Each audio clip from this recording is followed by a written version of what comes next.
I welcome you to this next 45 minutes, or it could go beyond that, depending on how it goes, to an experience where the flurry of words and also the wisdom, wit, and intelligence would definitely enrich your thoughts, would provoke your ideas, and at the end, would talk about the press freedom in South Asia and how we can go about it. Mr. Mahfouz Anam. Hello, Shashi, do you hear me? Yes, Mahfouz, I can hear you well. How are you? Finally, I've got you. Yes, I'm sorry. Yeah, I was actually in a meeting with a visitor from France. I didn't notice the time. My apologies. Well, Here we are.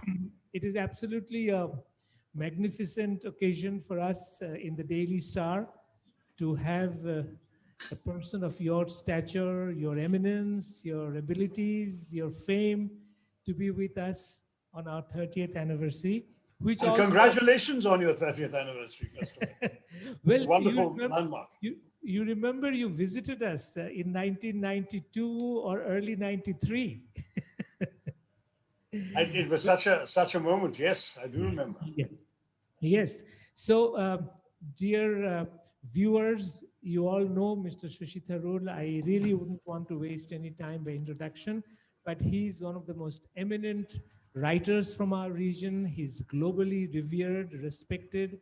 His eloquence in debates are, a treat to all of us who can get a chance to listen to him. He's a emerging voice from our region, which is listened to globally. And really a person who has evolved to be a role model for the young, and also now in politics is a voice of ethics, voice of conscience. Now, obviously in our conversation, since we are a media house, we will focus on media issues particularly, but but we'll also cover bigger issues of democracy, accountable government, and other issues. Now, Shashi, if I may start with something a little personal, which is that you are a writer, an author of eminence, and in the world of being an author, you are basically you delve in the world of ethics, of morality, of right and wrong, and basically taking the society to a higher level. But as a politician, you need to be very practical and sometimes make compromises, sometimes even may deviate from your ethical position. So how do you navigate between these two worlds of being an author and a politician? It's actually not easy at all, Mahfouz, I'll have to admit. And I've basically had to make a simple choice between the demands of both, because they're essentially about the same person reacting to the world that he sees around him, and trying to figure out whether that world provokes in him certain reactions that he wishes to describe or reactions that he wishes to act upon. And to my mind, this world of decisions or actions on the one hand, and the world of observations or conclusions on the other, essentially relate to the same world. And as a human being, you're caught up in both. But when I look at the world and I say, this is something I want to write about, it usually is, or not usually, but often is something that I also want to do something about. And that's when the two worlds can overlap. Strictly speaking, my politics takes precedence over everything else because I owe a duty to the couple of million people of Thiruvananthapuram, the capital of Kerala, who have elected me to represent them in the national parliament. So there's a duty to the constituency. There's a duty to participate in the national endeavor that in a democracy politics permits. But there is always a part of me that says, never forget that ultimately the human being in you is a writer. I'm already a former minister. One day I'll be a former MP, but I hope I'll never be a former writer. So if you like, the enduring value will be that, and not the politics. This is well said, but there is this contradiction between, if you like, the moral height of being a literary person and sometimes quite dirty level of politics, and particularly, in our own region, sometimes politics is really known to be horse trading. So how do you how do you live in these two worlds? I'll say to you, Mahfouz, that it doesn't always have to be. I mean, you can sometimes distance yourself from the West, but yes, there are often compromises. There are often unpleasant things. I mean, for example, this business of being able to stick to your principles and convictions. There's obviously a contradiction between an individual with his own convictions who belongs to a party with its policies, because there's no guarantee that your convictions and those of your party will always be the same every time. Now, I have a duty of loyalty to my party because I'm in parliament as a representative of my party, but I have a duty to my conscience as an individual. So what I tend to do is I stay loyal to the party's choices, but I do not allow myself to say things that I do not believe. So let's say the party takes a stand that I'm profoundly in disagreement with. I will either explain the stand as the party sees it without myself advocating it, or I'll go silent. And there will be, over the last dozen years, there have been a number of issues in Indian politics, sometimes petty, small matters of detail, sometimes larger questions, on which I've just chosen silence rather than to break ranks with my party, because my doing so would have actually damaged the people with whom I'm associated, with whom I'm working. That's the kind of compromise I'm prepared to make. I'm not prepared to compromise beyond that. In other words, I believe that my intellectual and moral integrity is what I can bring to the world of politics. And if I start tarnishing that by selling that short, then at the end of the day, it seems to me that I may as well not be in politics, because you can get any number of sort of cookie cutter political figures who will do whatever they're told, or sell whatever principle down the river if they want to, for temporary gain. My not being like that is what makes me different. I'd like to think, and I want to keep to myself. It's heartening to hear you say all that, and I wish you all the luck. Now, coming to an issue which is perhaps a little more closer to my heart than yours, which is, what is your view of the state of media freedom in South Asia in general? In general, it's actually both good and bad. The old English expression of the curate's egg, good in parts. I mean, it's a joke, because obviously when egg is bad in parts, then you can't eat it. But anyway, the truth is our press freedom right across South Asia has a number of challenges with it. On the one hand, it is not as bad as the most pessimistic will describe it as being. Even in military rule in Pakistan, there were, for example, relatively courageous journalists writing. Certainly in Bangladesh, you've had your own challenges, but the Daily Star and Pratham Alu and so on have flourished quite effectively for the period. You have the 3 decades and more where you've been able to stand up for a particular point of view. And in India, we definitely see that even while much of the mainstream media is accused of complicity, of having sold out, of having compromised, there are still people in the media who nonetheless have been able to stand up for what they believe in. Sometimes they may be minor websites, but the truth is being told somewhere if you know where to look for it. And all of that, I think, is what's encouraging. So it's a mixed bag. There is no doubt that we all in South Asia seem to have governments that would rather not encourage too much criticism of themselves and their work.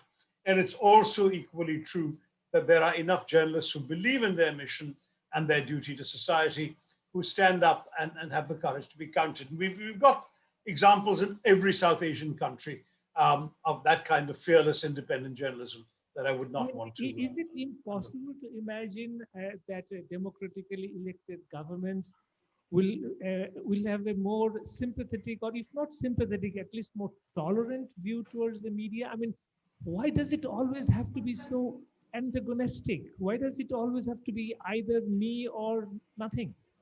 Well, there are two reasons for that. The first of all is that though our democracies, and many of our countries are democracies to a greater or lesser degree, they still are in many ways flawed and fragile. And Bangladesh and Pakistan have both known military rule. Sri Lanka has gone through 2 or 3 changes of constitution. Nepal has been through a civil war. India has had one 22-month period of emergency rule, but otherwise has been perhaps the most consistent in terms of democratic changes of government by the ballot rather than the bullet and so on. But nonetheless, each government has felt a certain level of insecurity for different reasons. And that means that they want as much as possible a sympathetic narrative to what they consider their good efforts to lead the country in the right direction. And if that narrative is not available, then I'm afraid they're going to be, shall we say, undermined. And therefore, they in turn look at those who give a contrary narrative and want to silence them. That's one problem. The second problem, in a sense, comes from the very notion of the free press itself. There is the notion, which we have all acquired from the days of the evolution of the free press in Western democracies, that by definition, press freedom has to be antagonistic because the press's role is adversarial. That is definitely a conceptual element in much of Western journalism. They say that because the press abets the public in holding the government accountable, their job is to question the government, to be cynical or skeptical about the government's claims, to probe them to find out if it's true, and so on. And therefore, that adversarial culture that is built into the ethic of press freedom, whether you're reading the Columbia Journalism Review or you're going to talk to devotees of press freedom in almost any Western democracy, you'll end up in that adversarial role. And many of us feel that that is part of our conviction as independent commentators. All of you in the media certainly tend to feel that. And therefore, you are obliged to be critical in a context in which the government mistrusts your criticism because it feels it's undermining its effort. And then you've got the populist currents of today, certainly embodied by people like Narendra Modi in India, who believe that they are the authentic voice of the people. So who are these unelected journalists to pull them down? That you are actually betraying the people if you attack me. That's the sort of assumption. So all of these things come in, Mahfouz, and I think that's precisely why we have the challenges we have in our subcontinent. Shashi, you have been in a way on both sides of the fence. I mean, you as a writer, you have been a supporter of freedom of speech, but you have also been in the government as a minister. Now, did you feel differently when you were, if you like, out of the government, and then when you were a minister? Did you look at the media differently? No, I mean, I must say that, first of all, the existing media culture in India was generally an accepting one. The Congress party was in power for a long time and had the genuine conviction that a free press would also include a critical press. And certainly when I was a minister, and indeed I was a favored target of the media in my first year as a minister, I took that as part of the price one paid for being in politics. The media would attack you. That may be because I came from many, many years in the Western world where that adversarial notion of the press was always there. And I never thought of the media as something that could be either cajoled or cudgeled, either threatened or intimidated or silenced. That simply wasn't my view of the media. And so I took media criticism seriously, accepted their right to criticize me. And I thought that was pretty much what I was seeing around me in the government. What is different in the last 5 or 6 years is that the new people in power do not share that set of assumptions.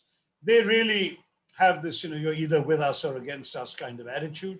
And because they have not hesitated to use many of the resources at the command of a majority government. Remember, the government I was a part of was a minority government in a coalition. And therefore, it was also much less able, if you like, to crack a whip because there were 10 hands holding that whip. Whereas, or 23 actually parties holding that whip. In the case of the BJP, they're a single party majority. And if they decide, for example, that an editor who's written an unfriendly piece needs to lose his job or the proprietor is going to get a tax raid, they can carry it out. Now, I know I'm not supposed to officially allege that's what happened, but certainly that's the kind of thing that can happen and that some would suggest has happened. On top of that, you have today in India a populist leader who's charismatic and enjoys a direct rapport with the people, and he has contempt for the media because he feels he doesn't need it. He has and believes he enjoys unmediated access to the Indian masses. The invention of social media has been a blessing for a leader like that because you can bypass the gatekeeper function of the media, of the mainstream media, by going directly to people through the social media. And so when he's got social media available and his party is extremely well organized and very skillful at manipulating social media, then the mainstream media he can treat as an irrelevance. He's the first prime minister since independence who has never held a press conference in India and taken unscripted questions. The only interviews he has given have been to handpicked interviewers, and I say interviewers rather than journalists because some of them are movie stars and lyricists and so on rather than journalists. And essentially every question is vetted in advance, as one inadvertent leak revealed. And the answers are also scripted so that they are told what to ask, and even the translators are given the questions and answers in advance. That's the kind of thing Mr. Modi does. For him, it is pure theater. It is not an exercise in being accountable to an independent-minded questioner. That doesn't interest him at all. And you know, when he was chief minister of Gujarat, we already saw glimmerings of that when the independent journalist Karan Thapa tried to ask him blunt questions about the communal riots in Gujarat. He literally pulled the mic off and walked off the set in mid-interview. And that's a YouTube classic that you can see. But he doesn't feel that he owes a duty of accountability to the media or through the media. He feels as long as he has the votes, he represents the will of the people, and he doesn't have any respect for anyone else. The media in India has therefore come to make peace with that. I don't know what the situation is with you all in Bangladesh, but that's actually a rather disappointing and dangerous trend. And the ubiquitous reach of social media in India is something you must also appreciate. The expanding reach of the mobile phone network, the affordability of inexpensive communications, data packs, and so on, and the development and expansion of broadband connectivity means that when I contested my first election in 2009, the estimate was that 10 to 15% of the Indian electorate was connected to the internet, and most of them were going to internet cafes and doing it. Today, the estimate is 80% of the Indian electorate is connected to the internet on their mobile phones. So you actually have a means of bypassing the print media altogether, or the independent media altogether. You can have a dominant narrative through social media, and very often you also have some pliant mainstream media who are willing to amplify your narrative as well on television and so on. So that's essentially what the government does. Yeah. So how do you view this development of the social media providing the political leadership a direct access to the masses, bypassing, if you like, the media as an institution? I mean, how do you view this development? I view it with a certain amount of concern and alarm, but also with a certain amount of inevitability, in that this is something that nobody can turn back. In a very short span of about a decade, I've been in politics only a dozen years, since having spent 29 in the UN and the West, to having come here and suddenly discovered the astonishing rapidity at which social media has grown. I've also seen the extent to which it can transform some of the assumptions and vocabulary of regular politics. So we are seeing, for example, that Mr. Modi has made it compulsory for every minister in his cabinet to have a Twitter account and to have a Facebook account, but he has not made it compulsory for every minister in his cabinet to give a press conference. I mean, of course, many do, he doesn't. But the fact is that that's the difference. The mainstream press is now secondary in the government's approach. And what's worrying about this, to my mind, is that social media is devoid of filters. Anyone is essentially as authentic a voice as the most professional journalist. There is no editorial control and fact-checking. Yes, now there are independent fact-checking sites. In India, we have sites like Alt News and so on that come up with correctives that say this claim is fake. But they have a fraction of the audience that the original fake story has. amplified on social media by organized WhatsApp groups populated by the ruling party, amplified on Facebook and Twitter and Instagram and everything else. And that unfortunately means that those who want to get the narrative they already believe will be reinforcing that narrative, often without any regard to the actual truth. WhatsApp University is what we often say people are educated by in India these days. There are the most absurdly false stories going around on WhatsApp, but you have no independent means of verification. If I read something in the Daily Star, I assume it's gone through a sub-editor, an editor. There's some regard paid to the veracity, the credibility of the masthead. Something on WhatsApp can come from anybody. And they can literally invent it and people believe it. So therefore, in many countries, the government are framing laws to control that digital space. Now in Bangladesh, we have the Digital Security Act, which very severely controls what is somebody posting in the Facebook or, Twitter is not that popular in Bangladesh yet, but the digital media space is now controlled by a very severely restrictive law, which is called the Digital Security Act. Now, what is the scene, the legal framework in India on controlling the social media? Well, this is actually an interesting issue for me in my capacity as the chairman of the Information Technology Committee, because my committee duly questions and reports on the work of the ministries that are handling this. What we have got is an act going back to the 19th century and some rules written more recently, which desperately need updating. So the Indian Telegraph Act of 1885 governs much of telecommunications in our country. And there is an Information Technology Act of the 90s that's already out of date. And there are guidelines that were published already about 15 years or more ago, which also need to be updated. So the time is ripe for a serious rethinking.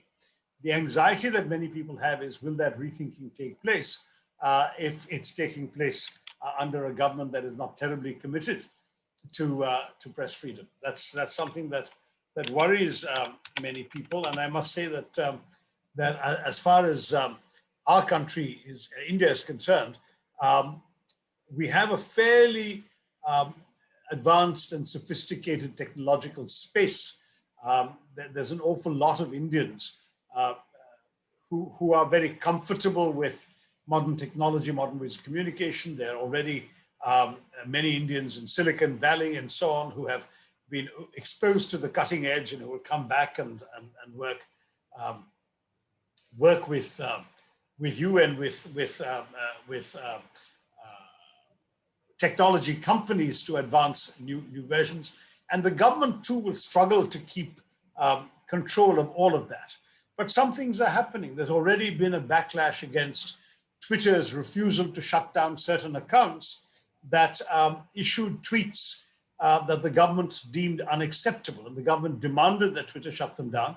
And Twitter, following its own codes, initially did not shut them down, or rather, to be exactly accurate, they shut most of the accounts down.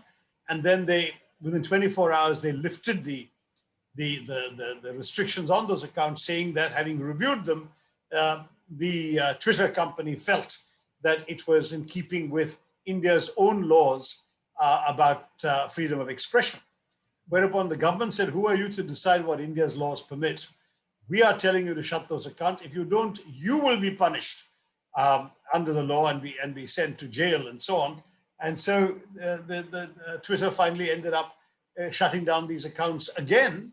And presumably the only recourse these accounts would have would be to go to the courts and have the ban lifted, because the ban has been authorized under Section 69A of the Information Technology Act, which is a section under which the government doesn't even have to give reasons for asking to shut down an account other than their determination that the account is in violation. Now, that's one example. There are many other problems. In fact, there are some MPs who said, how dare Twitter close down Mr. Trump when he's the president of the country in which it's operating? If tomorrow Twitter comes and closes down Mr. Modi, are we going to accept that? unless Mr. Modi has been found guilty of some offense by an Indian court, how dare Twitter even have the authority to close his account? Now, the counter argument that is made is, well, Twitter is a private company. It's like joining a club. They can decide whom to admit into their club or not.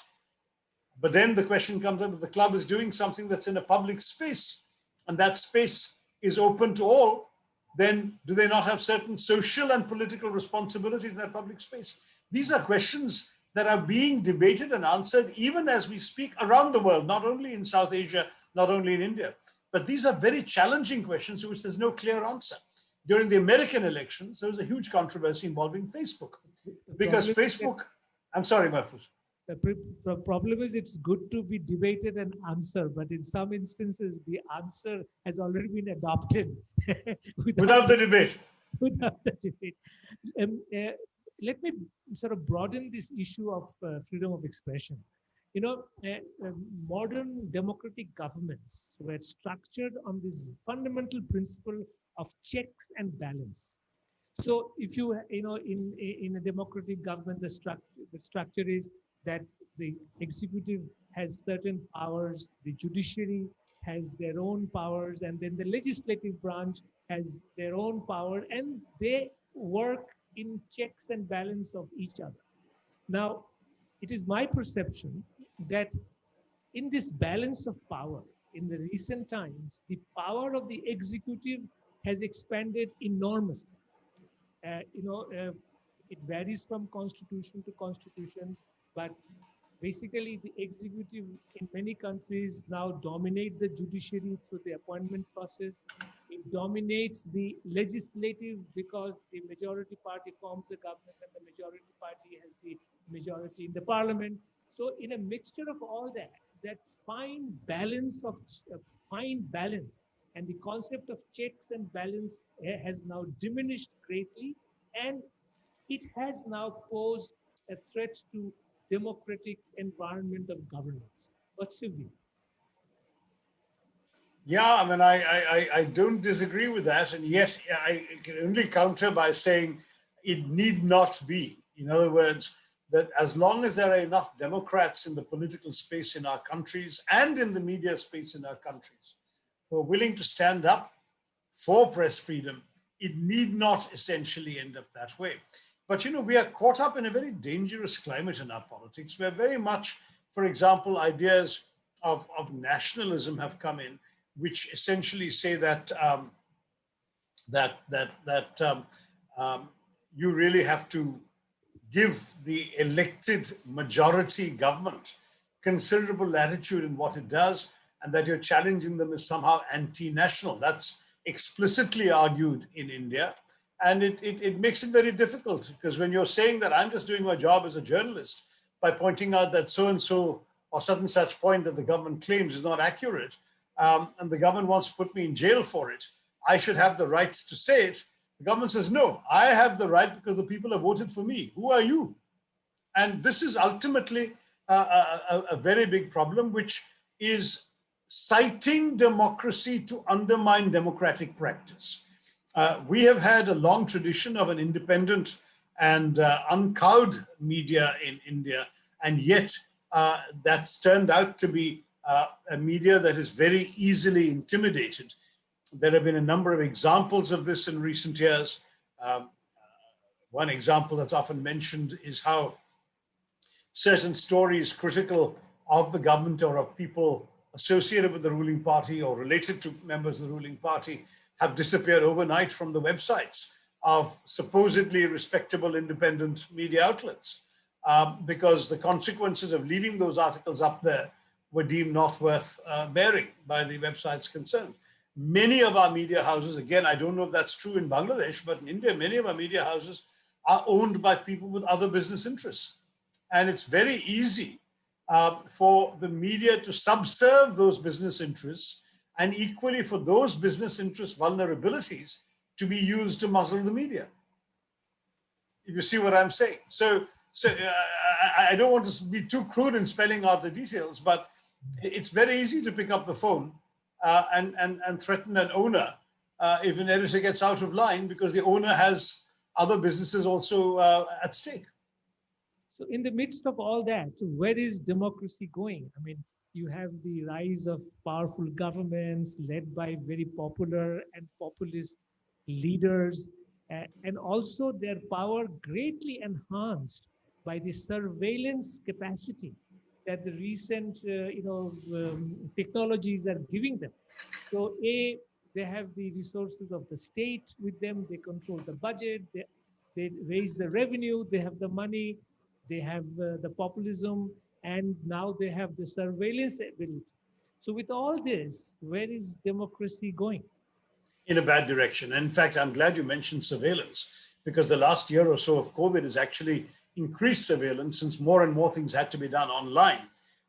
And even something as basic as trying to protect the health of the population by getting people to download apps that would see who they were in contact with, and whether they were coming close to people who are diagnosed as COVID sufferers, for example, can also, the very same app can also reveal if you're meeting an opposition politician, if you're attending an opposition rally, if you are an undesirable company from the government's point of view. So the ability to survey has grown even under COVID. The increasing use of artificial intelligence, facial recognition is getting more sophisticated. A government camera that can easily, in legitimate ways, such as, for example, scanning faces in a violent mob, but the same technology can also scan faces in a peaceful crowd protesting a government decision or action and take punitive action against those there. So you're right, all of this technology has abetted those who would undermine democracy. And the irony is, when technology first came into all our lives, when social media was first born, we all saw this as empowering. It was going to give voices to the voiceless. After all, it's now any individual was empowered to express his or her views, did not have to go through all the processes of trying to get an editor to like what they had written. And suddenly it seemed to be a democratizing development. Today, in fact, the implications have been undemocratizing rather than democratizing. Sorry. Right. So therefore, I mean, we are really now going back and looking at the established institutions to save us from it, like the parliament, like the judiciary. Do you think they're really playing their role, the parliament, the judiciary? You are a parliamentarian yourself. Do you think that you are able to play that very, very important role that parliaments were originally? Yes and no. I mean, I do have the right to speak, and I speak as many other opposition politicians. But obviously, when the government has a decisive majority, it is not obliged to listen. And indeed, it doesn't listen very much. I don't think any of us have been able to move a vote or change a bill or alter a policy through our speeches. But at least Parliament gives us a safe haven, a secure platform on which to express views, which can then have a second life on the internet, on social media, and so on. And we can influence minds elsewhere in the country. At least so far, that has not been stopped. But the difficulty with our democratic institutions in India today, and particularly for those of us whose faith in Indian democratic practice was absolute, it's a sobering matter to realize how easily it can be abridged, because we now have a fervent nationalism that extols every Indian achievement, real or imagined, that brooks no dissent. The mildest disagreement or protest is promptly labeled anti-national or even seditious. I have 5 sedition cases against me for a tweet that was deleted within half an hour. It may hearten you to know I have 16. Oh my gosh. I hope I don't ever catch up with you, Mahfouz. But anyway, you have a smaller country to travel in. My cases are in 5 different states. And so in theory, I would have to go to 5 different courts to plead my innocence. Almost every independent institution has been hollowed out and made into an instrument of the government's overweening dominance. And while this is less surprising of the tax authorities, the financial investigative agencies, and the enforcement and intelligence gathering machinery of the government, even famously autonomous bodies, the Election Commission, the judiciary, and others have not been exempt from such concerns. Political freedom has ceased to be a virtue in itself. Control by the authorities and conformity by everyone else is now what the government prefers. And as some journalists have written, it's really difficult to remember a time in India when the premium on public and professional discourse marching to the government's tune was as high as it's become now. So it's become a genuine problem. We are still a democracy. I'm not one of those who says that we have become some sort of fascist state, but we are a democracy where many democratic practices have been seriously abridged. And that really, one worries. There's an exaltation of power, of the charismatic leader, nationalism as a virtue, at the expense of the individual dissenter, the private citizen's right to think differently and speak differently, the journalist's right to write or speak differently. These things are somehow seen as less fitting into the new nationalism. And that's one of the themes of my book, The Battle of Belonging, which just came out a couple of months ago. It's my sort of plea to restore a more capacious and inclusive understanding of our nationalism that would be anchored in our liberal constitutional democracy, which is, I believe, very much in that sense, in danger of being diluted or abridged. Well, going to a subject that you have spoken very eloquently about, but it is something that is true, I think, for the whole region, is the return of religion-based politics or return of religion in politics. Now, it has been in Pakistan, and we have seen the rise of it in Sri Lanka. The latest attack on the Rohingyas in Myanmar was based on Buddhism, and we see some of it in Bangladesh, and most strikingly, the rise of it in India, which was really, if you like, constitutionally the secular, committed, principled country which inspired us all. But this return of religion in politics, and return, if I may say, with vengeance, I mean, how do you see it going ahead? Well, I find it's in the case of Pakistan, well, Pakistan was founded on the assumption that people of a particular religion had to have a separate country for them to live in. And that obviously was the very logic that was rejected by India. The Indian nationalists said, no, our freedom struggle has been for everybody, and we will create a country for everybody.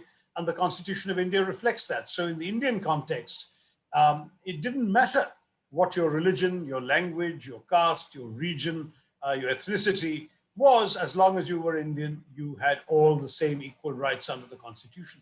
And that was frankly the way I grew up, and the way I believed. My fundamental convictions were shaped by that belief. And now I find that it's being questioned. I mean, a question that was asked in the Constituent Assembly when India's constitution was being hammered out was the question, well, since Pakistan has been created as a nation for India's Muslims, shouldn't we make ourselves a nation for India's Hindus? And the founding fathers and mothers debated this and concluded overwhelmingly, and in the end unanimously, that no, we had to be a country that respected all religions equally. So in India, it was actually, frankly, not considered acceptable in polite society to articulate communal messages. When I was growing up, things that are today being heard on the public platforms of our politics are things that would not have been accepted inside private living rooms of friends. They would have found too impolite to say these things. That's how much the discourse has changed. And this communal infection, this communal virus that has spread across Indian politics is, to my mind, very, very deeply dismaying, because obviously it flies in the face of what India is supposed to be all about. In addition to that, of course, you actually have a genuine problem, because in the case of India, we have constructed a nation with 16%, 15 to 16% Muslim minority, and remained largely free of any major existential issues, because that minority has felt secure, has felt it had the same rights, has felt that it could express itself in our political democracy. If you start demonizing that minority as the other, as an alarming bogey, an enemy, real or imagined, within your own state, acting as agents of a hostile neighbor that has been busy fomenting terrorism against India. In other words, if you take 15% of your population and essentially say you're a traitor from within unless you prove otherwise, what are you doing not just to your democracy, what are you doing to your country and to the future viability of your country? this is one of the reasons why people like me are so desperate about this communal discourse, is that in the reality of India, our survival and our success depends on our ability to maintain social cohesion. It's also been the secret of our economic success, because when you have a cohesive society, investors will come. If you have a riven, divided society, investors will stay away, fearing violence or disaffection or war or worse. So, to my mind, there's something very fundamentally wrong with the communal approach in the Indian context. And, I can't say that for other societies because I don't live in them and I don't experience the daily reality of them. But to my mind, this communal virus absolutely has to be inoculated against. And whereas traditionally our media, our public spaces, our political discourse all encouraged a dialogue that was anti-communal, for the first time now politically we have a discourse coming from people in and close to the ruling establishment that is virulently hostile to certain minorities, in particular to one minority, the Muslim minority. So it is challenging. It's challenging, and this is why we are fighting the good fight for the old-fashioned values of India. But Shashi, the thing that strikes us as neighbors, and Bangladesh is, we have the best of relationship with India, and I personally follow India, and I believe in Bangladesh's cooperative relationship with India. It does concern me in the sense that if Pakistan was a country based on, say, a religion, but it happened in 1947.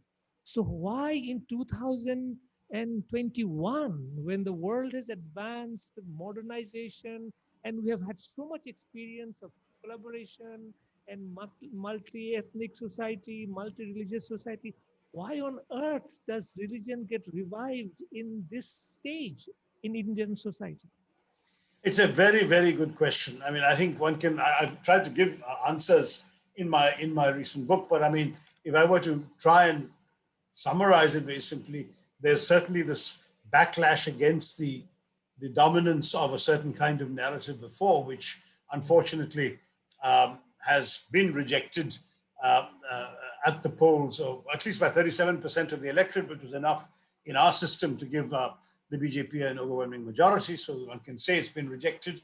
Secondly, there is the perception assiduously cultivated by rhetoricians from the ruling party that a lot of Indian governance was about, quote unquote, appeasement of minorities that now needs to be shed in favor of a more belligerent, assertive Hinduism.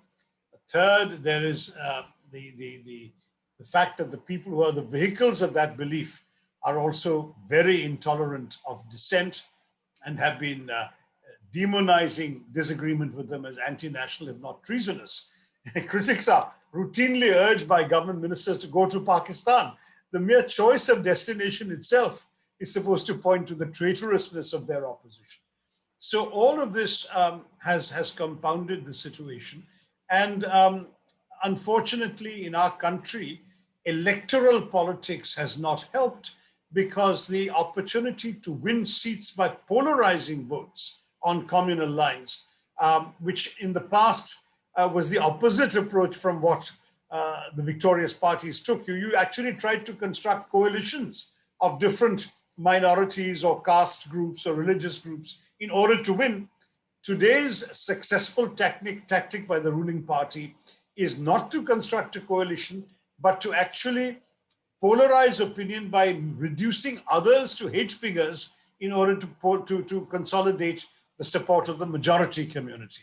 We're going to be seeing this next door to you in the state elections in West Bengal, which is 30% Muslim today. And therefore the narrative of polarization is in fertile ground, because some people can stoke up the fears, the nervousness, the anxieties of the majority. All of this is sadly being played out during the great passions of our electoral contests. So on the one hand, it's a great example of democracy at work, but in the process, unfortunately, it may undermine some of the greatest strengths of democracy, which is the ability to bring people of various differences along in a common So agenda. we are looking at the transformation of majority rule into majoritarianism. That's and right. Majoritarianism is being defined more and more by religion in South Asia. I'm afraid you're right. That's absolutely right. Mhm. Well, Now, I do believe that the history of each country is different. I mean, so Pakistan declared itself from the very start as an Islamic state. Nepal was a Hindu monarchy, Hindu kingdom, which then chose after the civil war to declare itself to be instead a secular state. Bangladesh has combined elements of its if you like, its partition era past with its faith in secular democracy. Sri Lanka has been through various changes, but their majoritarianism has been more about ethnicity and language rather than religion, in that there is no overt bashing of Hindus or Muslims, but the Sinhalese language and the Sinhalese ethnicity getting a certain predominance has influenced their kind of politics. Curiously enough, the most tranquil places are the ones where there are no minorities. You know, you take a place like Maldives where 99% of the population follows the same religion, you don't find any religious violence there. But that's not a solution either. Part of the art of democracy is being able to live together with people who are not like the majority. And India has constitutionally privileged that. You know, you can be from any background and rise to the highest offices of the land. Neither the presidency, nor the prime ministership, nor the chief of the army staff, nor the chief justice of the Supreme Court, none of those positions is denied to anybody because of their religion, their language, their region. You can be anything. In fact, Muslims have occupied 3 of those 4 positions. So my point is that you can actually, in India, be anything. And now suddenly you're being told, but because you are one thing, we suspect you from the start. You have to prove your bona fides. That's very worrying. I mean, and the irony of it all, again, is that the whole world is talking about the Asian century, and the China and India are the growth centers of this. And this we rejoice as your neighbor, because a growth of China and India will definitely pull up the rest of us. But India, who seems to want to go into the future with the minorities left behind. There you are. What can I say, Mahfouz, except that you're right, I'm afraid. Okay, Shashi, before we close, coming to the future of Asia, India and China and all that. So as a neighbor, we look with a lot of trepidation about the tension between China and India. I mean, we would like both of the giants to grow in mutual peace and prosperity, and then share that prosperity with the rest of the region. But inevitably going towards an armed race, an armed, hopefully not a conflict, but definitely going towards an arms race will divert resources from poverty alleviation and other things. I mean, it does worry us as a neighbor. Any comments? Yeah, but actually, we in India had shared your own approach, that we thought it was good for the region and for ourselves to have good, peaceful, amicable relations with China. We had agreed for 3 decades to keep our differences on the border on the back burner while developing trade, economic relations, and other kinds of cooperation, including on the international platform. You should know, for example, that our trade went up from about $200 million in about 1990-91 to almost $100 billion a year ago. So we were absolutely prepared to ignore our differences. Yes, we couldn't agree on the border, but we said, doesn't matter. We'll let a few irritants by, but we'll concentrate on the prosperity of our people and mutual benefit for both countries. And that's what your own question said you would like to see. That's what we were doing. It is for us a mystery that China has abandoned that approach for this kind of wolf warrior preference, belligerently flexing its muscles right around Asia, on its own borders, within its own country. The mistreatment of the Uyghur Muslims is horrific. The stories one reads, the assertion over Hong Kong with the new security law, the intimidation of Taiwan with planes buzzing in, and then, of course, the 9-dash line in the South China Sea. And worst of all, from our point of view, the belligerence on our border. They have taken large chunks of Bhutan already. They are trying to capture territory on the line of actual control with India, which is a disputed frontier, but which neither side had believed should be settled by military force. But they've not only used military force, they've killed 20 of our Jawans, of our soldiers. And that is unacceptable. No self-respecting country will accept that situation. And frankly, on this one, the opposition is united with the government. We cannot accept what China has done. Unprovoked, we have absolutely no reason to believe that there was any provocation. It clearly seems to have been a strategic move for the Chinese to dominate the junction of two rivers, the Shyok and the Galwan rivers, and the Galwan River Valley of Ladakh, for purely military strategic advantage. And the Indian soldiers were in the way, they killed them. It's as simple as that. And India, which had really thought that it could actually manage to keep a modus vivendi going, and where indeed on that border, not a shot has been fired in anger and not a life has been lost in anger since 1976. That has now been destroyed by the Chinese. So rather than ask me, you should ask the Chinese, why are you doing this? Isn't this also in your interest? But it seems the Chinese have abandoned all this talk of a peaceful rise.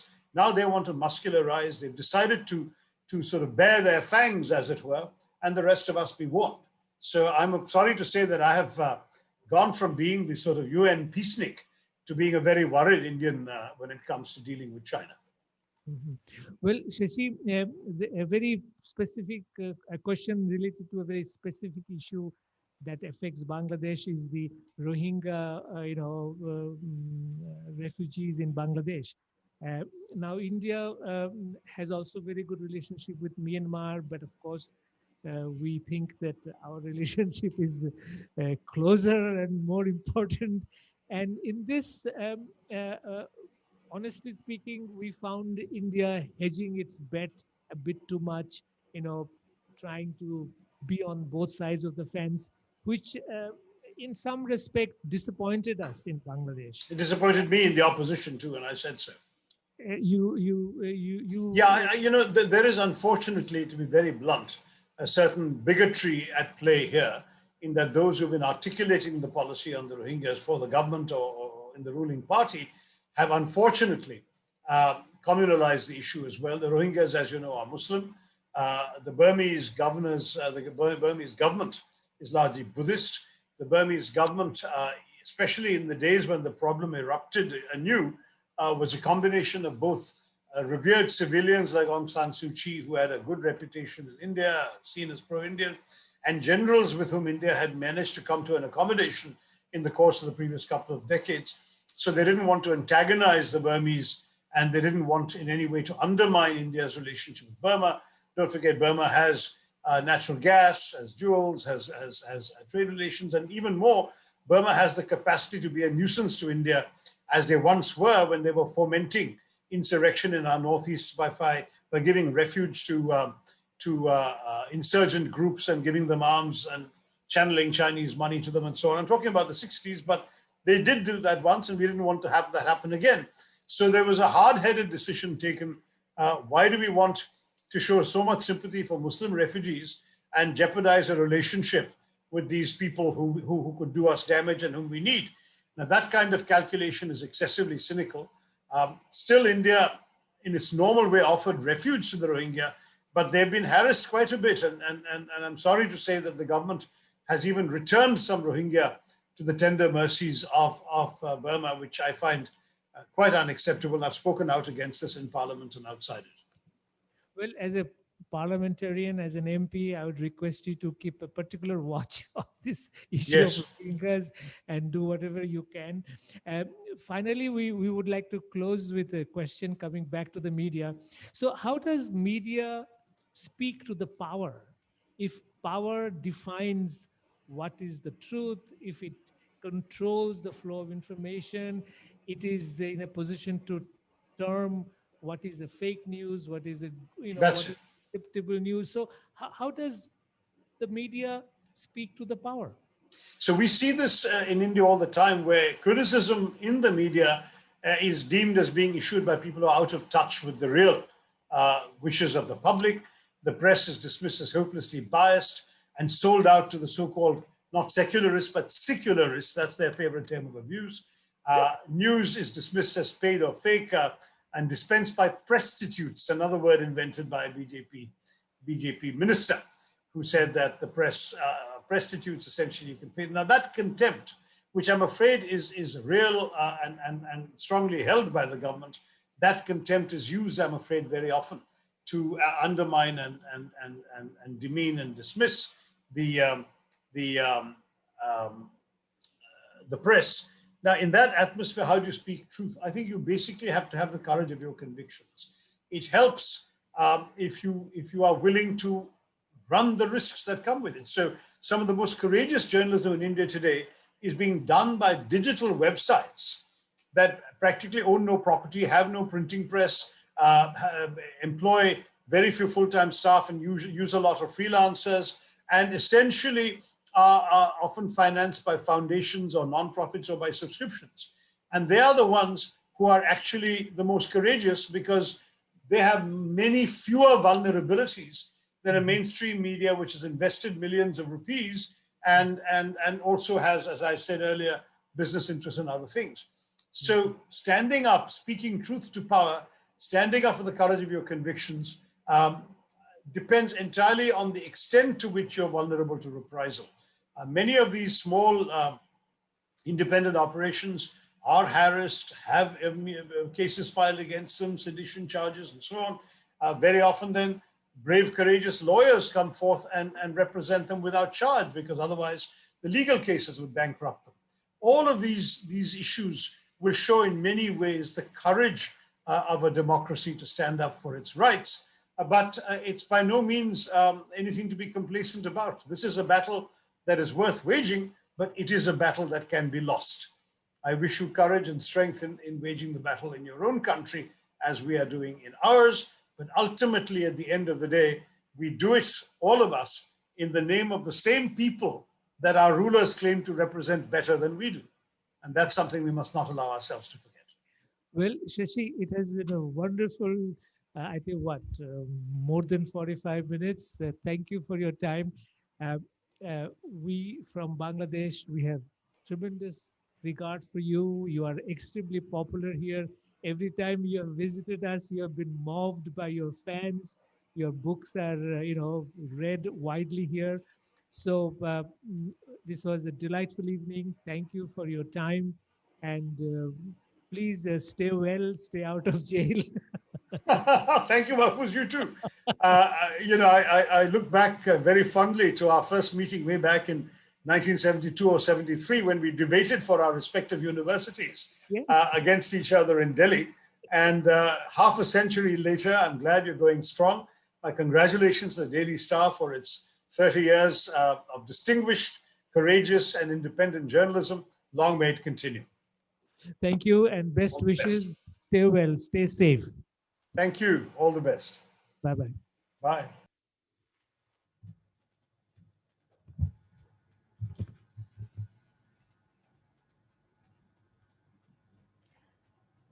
We promised you a conversation on the press freedom in South Asia, but as a bonus, we also talked about the foreign policy of India and the interrelations of all the South Asian countries and where there can be a synergy, and also acknowledging the issues that are turning out to be an Achilles heel of these South Asian countries who are on the pathway to become a great part of the world in terms of economic growth.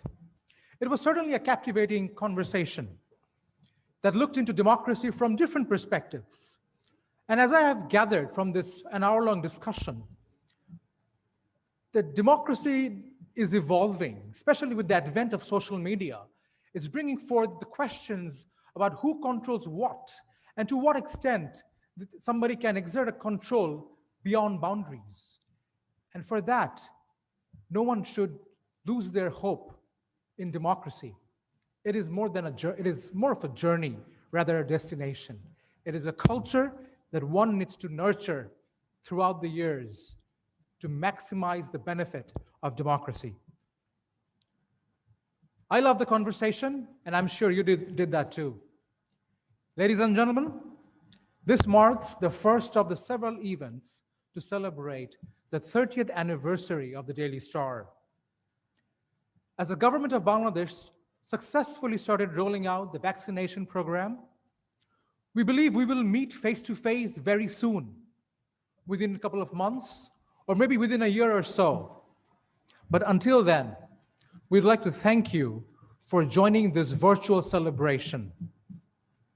We hope you would support quality journalism and be with the Daily Star like you have done before. My name is Unaid Rabbani, and I wish you a very good night. Thank you so much.